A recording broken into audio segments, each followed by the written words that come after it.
এইবার কুরবানি ঈদে সবচেয়ে বড় গরুটাই আমি কিনছি, হকস না কে? ও সেই বিশাল বড় গরু, হকস না কে? ও পুরা 1,00,000 টাকা, হকস না কে? বস দাম একটু কমে গেল কেনা? পুরা 1,50,000 টাকা। সেই গরুর লেজ দেখলে জলই দিতে মন চায়, হকস না কে? ও গরুর মুখ দেখলে চুমা দিতে মন চায়, হকস না কে? ও গরুর দাঁতের মধ্যে আমার চেহারা দেয়া যায়, হকস না কে? ও গরুর পাছাটা এমন তুলতুলা দেখলে থাপড় দিতে মন চায়, হকস না কে? ও গরুর গোবরটা পুরাই মাখনের মতো। বসের খারাপ হইতে মন চায়। তুই বেশি কথা কর, সাতা আমার মহিদর।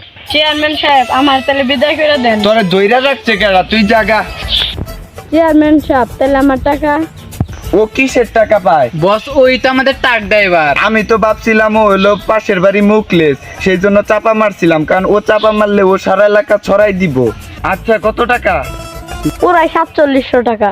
পদ্মা সেতুতে যদি হুন্ডা চলাচল বন্ধ না করতো, এরকম গরু হেলমেট পরায় হুন্ডার পিছনে বসাই নিয়ে আসতাম, হকস না কে? ও থাক, ওরে 4700 টাকা দিলে ওর লস হয়ে যাবো। ওরে সেবদা গুনা 4700 টাকা দিয়ে দে। কি? বস কি হইছে? আমার কুরবানি গরুটা চুরি হয়ে গেছে। চেয়ারম্যান সাহেব, শুধু আপনি দেখে, আপনার জায়গায় অন্য কেউ থাকলে স্টপ করতো। চেয়ারম্যান সাহেব স্টক করছে।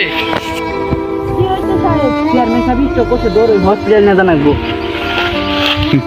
আই এম সরি, হয়তো আর 2 ঘন্টা আগে নিয়ে আসলে তাকে বাঁচানো যাইতো।